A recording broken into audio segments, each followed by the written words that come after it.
Good morning, everyone. Um, I I thought that what would be a really good idea to start this off was to sort of explain why I gave up the corporate world and got into property in the first place by just going into a little bit of detail about why it's so good to invest in property, and then explain how we can do it, how we can help people do it, and what we're looking for. So that's kind of how I've gone with the presentation. So, so I run Roberts Renovations Limited. We're a turnkey property investment service that provide property sourcing, property renovation, project management, and interior design. But what I really wanted to do was explain why I'm doing it, and I wanted to give you a couple of slides on why it's a great time or why it's great to invest in property first, and I hope you find that useful. So how do I go to the next slide? There we go. Okay, so first things first, this is the average property price, selling price in the UK from the beginning, from 2000 to 2025. So you can see, obviously, a substantial increase in the average property price during that time period. I mean, you're probably talking about 4 times in that 25-year period. So obviously, we had massive growth, then we had the crash, and then it took some time to normalize, and then it goes back up again. And then in 2022, obviously, we had all sorts of things going on. We had the budget, we had the Ukraine war, and interest rates increasing. But actually, the effect on house prices wasn't too bad, and then they've continued to increase past then. But so how do you tell if a property price? How do you know how much money you're going to make when you're actually investing in property? So I thought I'd do a couple of quick slides to explain. But before I get to that, there are a couple of really key golden rules that you should always follow when you're investing in property. So where possible, you want to buy from someone that's a motivated seller. So if someone's not necessarily motivated to sell, the chances of you getting a really good deal on that property reduce significantly. So rather than trying to find the right property, it's actually trying to find the person that wants to sell the property, quickly and for a good price. You also need to make sure that you're always buying a property in an area that has strong rental demand. I mean, we're quite lucky in the area that we live in that there's a huge rental demand across most of the major cities. So you're not gonna do too wrong in Western North Yorkshire, which is the area that we operate. You always want to make sure that the cash flow in the deal is positive. And so what I mean by that is if you're going to buy a property and rent it out to somebody else, that rental income needs to cover your cost. So the amount that you're going to pay in a mortgage, any maintenance that you're going to have to pay if you're getting a real estate agent in to manage the property, it covers their fees, and insurance. And you want to make sure that you've got a positive cash flow as a bare minimum. That's the starting point. Then obviously you get that capital appreciation gain as well. You want to buy for the long term. I think holding properties is definitely the way forward. Even right now, I would say that if you're trying to buy to flip a property, it's probably the wrong plan. And then always try and keep a cash buffer. There are always things that come up when you're buying a property, renovating it. So you always want to make sure you've got a little bit of extra money kept aside just in case. And then I got a quick question for everyone. So do you know when the best 2 times are to invest in property? Does anyone want to answer? Is it a trick question, Ben? Is it the best time to buy a property was 20 years ago. The second best time to buy a property is now. I got it. 100%. Thank you for that. Okay, so what I want to show you quickly now is just how you could quickly analyze a deal. So here, for example, if you were to buy a property for £100,000 and you were to take a mortgage on that at 75% loan to value, that's £75,000. So to quickly calculate how much that's going to cost, you can use this rule, which is 20k at 6% is £100 per month. So monthly, that's going to be £375. Then again, this is really quick calculation, but if you then times that by 1.25, that will give you your total cost So that includes your management fees, your maintenance costs, your insurance, etc. And then if you've got a rental income of say £650, obviously your net profit on that is your 650 minus your 468. So how do you then calculate a return on investment from that? This is a little bit stat heavy, but I think it's important to understand how you can calculate it. But so your return on investment is simply your annual rental profit divided by your initial investment, and then you put it into a percentage. So if your annual rental profit is 650 minus 468 times by 12, your initial investment is the 25% deposit that you're putting in. Any stamp duty, purchase fees, let's say it's £32,000. So your return on investment is your annual rent divided by your initial investment, which gives you 6.79% return on investment. So that's just on the rental income. Then you've got the capital appreciation to add into that. So I just want to explain quickly how capital appreciation works or capital growth works in property. So predicting the future is always very difficult. You don't know what's going to happen. But Savills have probably got the best report out there in terms of forecasting what the future capital appreciation is going to look like in property. So this is their forecast for residential properties. So you can see quite clearly here that Yorkshire and Humber, we're in the best area at the minute. Savills are predicting that that Yorkshire is going to have the highest capital appreciation growth of any region in the UK at 28.8%. So that's over 5% a year. The North East is doing well, basically anywhere in the North, then the Midlands, and then the South is at the bottom. But that gives you some sort of idea of how much capital appreciation you're going to get if you're going to invest into property. And then I really apologize for the next slide because it doesn't look very good, but I think it's some really important data. So this here is what's being forecasted, but this here is actually what happened. So if you look at the actual capital appreciation from August 2020 to August 2025, you can see that in Yorkshire and Humber, the average house price increased by over £46,000, which is 28.8%.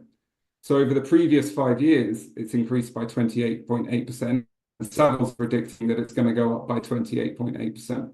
So I think, you can have some confidence that actually house prices are going to go up. This slide here, I was doing some analysis and I thought it was quite useful actually to help me finalize the return on investment calculation.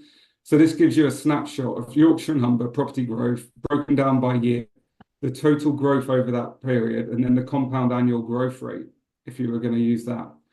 And so you can see here, well, this is all properties, this is detached properties, this is terrace properties, and this is flats. So actually terrace properties are performing far better than any other property type in the area. But the average is around 5%. So if we then take that into the investment calculation that we did at the beginning, so you've got a compound annual growth rate of 5% across Yorkshire, 5% of 100,000 is 5,000. So if you add that 5% into the positive rental income that you're getting on the property, you're talking about a return on investment of 22.42%. So I'm not sure how many people do a lot of investing, but I would definitely be very happy with a return on investment of 22%. So so family was right. Really, I wanted to make it part of everything that we do. And so it's me and my wife that run the business. So Miriam is an interior architect. She spent most of her life designing and renovating residential and commercial spaces in the Middle East where we used to live and in the UK. My background is actually in running automotive businesses, and I started life as a data analyst. My job in Roberts Renovations is to analyze investments and try and deliver maximum value across that deal. We moved back to the UK in 2023, and then we set up our own property development business, and we started buying and investing in property in the UK. And then we decided that it would be a great idea to provide that same service to investors.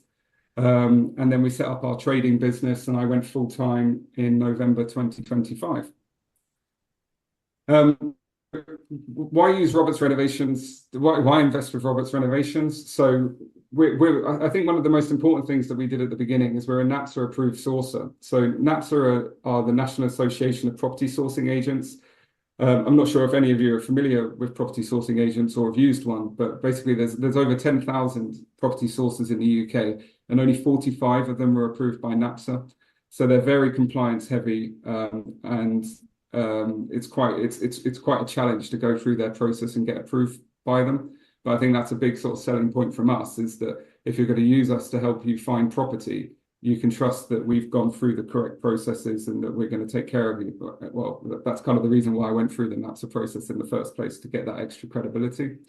We also actively invest in the areas that we cover. So Western North Yorkshire is our hunting ground. That's where we buy our properties. We know our numbers. You know, we do a lot of data analysis. We have a lot of tools and systems that allow us to look in detail at, at property prices. You know, what are the trends? Where are the best places to buy? Where are the best, how can you get the best uplift when you're doing renovation work, and how can you secure the highest rental incomes? And I'll show you a couple of examples of how we've done that in a moment. We're taking this very seriously, and we're investing in our education. So we've joined the Property Investor Network's Mastermind 39 cohort, which best way I can describe that is it's a 12-month mini MBA in property. It really is very good. And if you're interested in getting into property, I would certainly encourage you to go and have a look at the Property Investor Network, because they're brilliant. We offer a turnkey solution, so we can source the property, do the renovation project management, and basically deliver you a finished project, a finished house that's ready to either rent or sell. And we've been investing in property for 15 years, and we're portfolio landlords ourselves. And we're both full-time in property. So how do I move to the next slide now? There we go. Okay, so I thought it'd be good to show you a couple of examples of what we've done. So the first project is a terrace house that we bought in Rothwell. So we bought it for £125,000. We left roughly £45,000 in the deal. The first year's rental profit was £2,782, which gives us a return on investment on our rental income of 62%. So I've written benchmark it 6 to 7%. So basically, I won't enter into a deal unless it's achieving more than that in terms of rental income. When I was talking to you at the beginning, it's very important that you have a positive cash flow. And if it's not really achieving less than 6%, unless you're getting a huge capital uplift, I wouldn't entertain the project. And then when you add in the capital growth that Savills are predicting, then that gives you a return on investment of 27.36%. A couple of other key stats for this property is we got the EPC from an E to a C. It's very important that when you're investing in renovating property and holding it for the long term, that you get that EPC up to a C. It's not compulsory yet, but it will be soon. The government keep changing the date of when it will be, but I believe it's around 2030 at the moment, but they haven't actually fixed the date yet. I'm sure I'll get corrected by John if I'm wrong. And then the monthly rental income, we increased it from £695 a month to £950. The average in the area for a 2-bed in Rothwell is £825.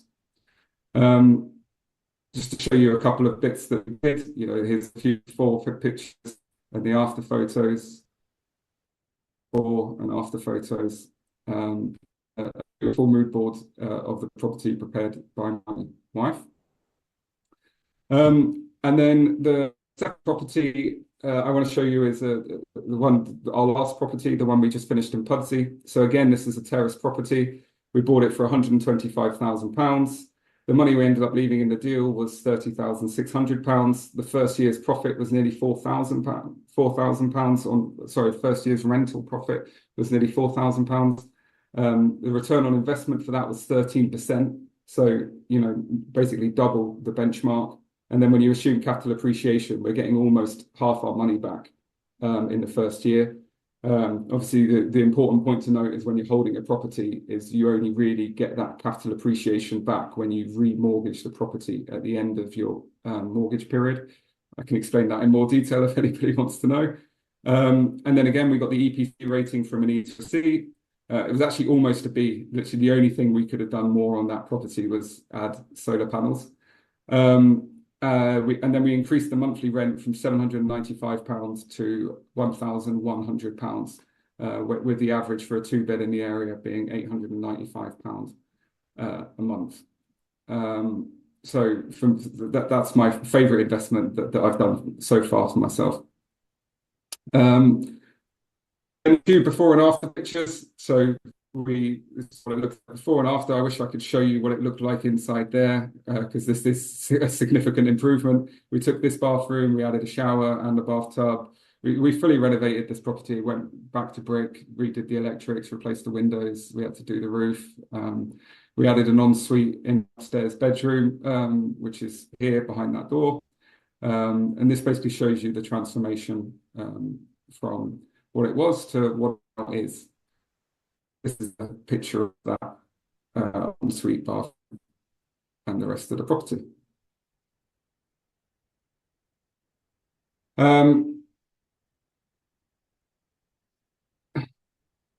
Why it keeps stopping me from being able to move forward. Okay, so who do we want to talk to? So basically people or businesses. If you know anybody that's looking to get into property investment, I'd love to have a conversation with them. You know, those that are really, again, really happy to talk to them too. I think it's important to note that our service is modular. So yes, it's a turnkey solution, and we can do sourcing, renovation, project management, and interior design all in one, or we can just do it as a standalone package. You know, it really depends on what the person's looking for.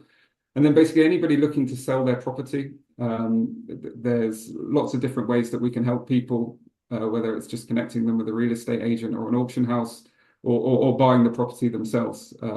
Basically, we offer a free of cost consultation to discuss anybody's requirement. And I think my goal is quite simple. It's just to provide value and build a pipeline of referred business due to our expertise and advice. You know, I've had a lot of different conversations with people and tried to help them the best I can. And obviously the goal is to get paying customers. You know, that would be ace. But I think really all I could ask from you is that, you know, if you know anybody that's either looking to get into investment or looking to sell their property, that you say, I know someone that I recommend you have a conversation with, and then, you know, I have a chat with them and take it from there. And that is it. Thank you for listening. Any questions? I've got one. So say I want to get into property, what is a realistic level of cash that I need to be sat on to get into it, if that makes sense? I mean, I would say at an entry point, you're probably looking at 35 to 40,000 pounds, I would say, in my opinion, if you're looking to buy. Yeah. But there are lots of other ways that you can get into property with a lot less money. You know, but if you're looking to buy, I'd say about 35 to 40 would be the minimum amount. But that, you know, obviously the more money that you've got, the more you can do with that. So like, you know, I mean, at the minute I'm actively sourcing for 4 clients. The lowest amount of money that they've got is 75,000 and the highest is 200,000. But yeah, I'd say the lowest amount is probably about, because you've got to think about it. You've got to pay the sourcing fee, you've got to pay the stamp duty, and you've got to pay the deposit on the house. If you want to buy a 1-bedroom flat somewhere, you could probably pick that up for, you know, 50, 60, 75K. So you could start there, but really, you know, the more you've got, the more you can make. I've got a question, but also like a quick observation. But when you talk about the capital appreciation, I think obviously that's like a nice juicy number, isn't it? And like, you know, like that. I think what's not referenced is inflation within that discussion. And Yeah. at first, you know, my first thought was, well, it's not a fair representation because inflation's not being factored in. But actually, when you compare the capital appreciation compared to inflation versus cash sat in a bank versus inflation, actually that makes the property even more attractive, doesn't it? Because the property's gone up a substantial value, and you've got money sat in a bank earning what, 2-3% a year. Then capital appreciation actually helps you keep up with or beat inflation. I think the one thing that maybe you didn't touch on that I think might might be useful for the group is like the benefits of leverage and being able to like reuse the same pot of money to build your portfolio. Yeah, I mean, 100%. And the problem was I didn't know how much time I had, and I didn't want to go into a huge amount of detail. But to answer your first point, because it's a very good point, capital, if you're not leveraging your properties, right? So I mean, if you're not mortgaging your properties, right, then really all you're doing is getting the gain between the capital appreciation and inflation, right, which is 1 or 2%. But if you're leveraging your property, does your debt go up in line with inflation, or does it stay the same? It stays the same, right? So then as the capital appreciation goes up, you can then pull that money out when you come to the end of your 2-year, 5-year fixed mortgage, and then use that to reinvest into the next property. So that's how you get that capital appreciation gain. And then, it's always a constant argument, not argument, but discussion point that I have when investors come to me and they say, oh no, I just want to do it cash. I don't really like debt. And I'm like, yeah, but then you don't get the same gain, right? It's fine, it still works, but if you're not leveraging your properties correctly, then you can't get the same capital appreciation gain. And also, the only way that you can get access to that increased capital appreciation is by selling the property. Whereas when you have debt against it, when you come to the end of that 5-year fixed, the value has gone up, and you can borrow against that new value and then release that money back into the portfolio and buy more property. So that's in a nutshell how it works. And I'll add a slide on that to the presentation. I've got two quick questions. Yeah.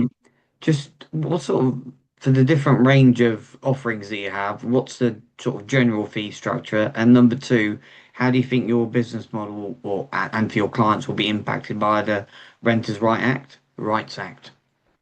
Yes, very good questions. So roughly, my fees are generally dictated on a deal specific, but I do sort of have a quote sheet. So roughly, for example, it costs £5,500 to source a property. The project management fees are around 10% of the total renovation costs, and then for more expensive properties, it goes up to 3% of the purchase price. So it really depends on the deal, but that's kind of a rough guide on what it costs. But generally, what I'd be saying is we're going to be adding more than that in value, because our job is to secure you a property below market value that's well justified. We provide you all the stats and the numbers of why it's a good deal. We can explain to you in detail what renovations required and how they add value and why you do it. And then we can show you the comparables of other properties within, a 500-meter radius of that postcode or that property. That's the value that you're going to reach by doing these renovations. So actually, it makes it really good.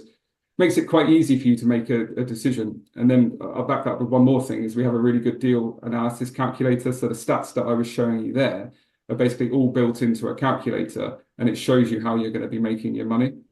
On the second part, on the Renters' Rights Act, selective licensing, Article 4, basically everything the government is trying to do to make it more difficult for landlords. There are lots of different ways that we try and combat that. For me personally, with my own properties, what I do is I try and spec them to the upper quartile of the rental market, so that you're getting the right clients in that want to stay in your properties. I think the landlords that are really going to struggle in property at the moment are the ones that haven't taken care of their properties. Because if someone moves into a house and they like living there, they're less likely to move out. Obviously, no one can stop that from happening, right? And the Renters' Rights Act have made it very easy for people to give 2 months' notice at any time and move out. And there are things, and so that is a fact that they are better protected now, and that is a disadvantage for landlords. And then the other point that I'll say to that is, if you are really worried about the Renters' Rights Act, there are ways that you can get involved in property investment that don't involve that at all. So, for example, you could find a social housing provider or a supported living provider where you're guaranteed 3 to 5 year contracts, and the Renters' Rights Act has absolutely nothing to do with it. So really, my job is, when I'm talking to a client, we'll walk through a fact find of exactly what it is that they're trying to do. If they're looking to simply build a portfolio and grow their assets, are they looking to replace their income? So therefore, they want to have really high cash flowing assets. So, for example, the buy-to-lets that I was just showing you wouldn't be a great model to replace your cash flow because the cash flow is not great. It's more of a hold if you want to get into buy-to-lets. I hope that answered your question. Yeah, that was great. Thanks. Great presentation, Ben. I've got some rentals, so I get everything that you're saying. And we did it where we looked at what kind of people renting that we wanted, and we went for families. So we had more of a chance of them staying in and everything. So yeah, I get that point where it's really good to look at how can you get them to stay there longer, in whichever way it is. So ours were always 3 bedrooms. So if they moved in and they only needed 2 and they've got an expanding family, then yeah, it's worked out. And we've got a couple, 2 of them, yeah, they're having babies now, but they're not looking to move out because they've got an extra bedroom. So it's worked out. And I've been on a couple of the pin courses as well. So yeah, they are really good. So yeah, thank you for your presentation. Yeah, thank you. Yeah, and it sounds like you're doing it right, Vicky. Ben, one thing I was going to mention was rent void cover. So I think there's 3 types, isn't there? One where the property becomes uninhabitable because of insured damage, and then people obviously that are evicted, and then obviously a rent guarantee when somebody defaults. So you can at least cover your backside with a policy if something happens under these new laws.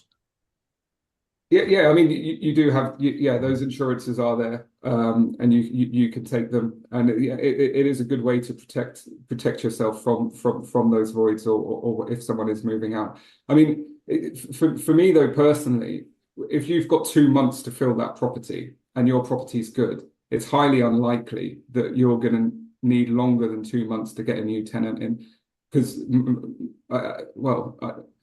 speaking from personal experience, it would generally only take a month to fill that property. So if you've got 2 months and it's a good property and you've got a good real estate agent that's going to get it advertised, that 2 month window is more than enough to secure a new tenant. But you're right, taking that extra insurance can protect you and protect that income level. Yeah. But it is an added cost. So that's a decision that you need to make if you sure. have that extra protection or not. Yeah. Very good presentation, Ben. Thank you. I really appreciate the feedback.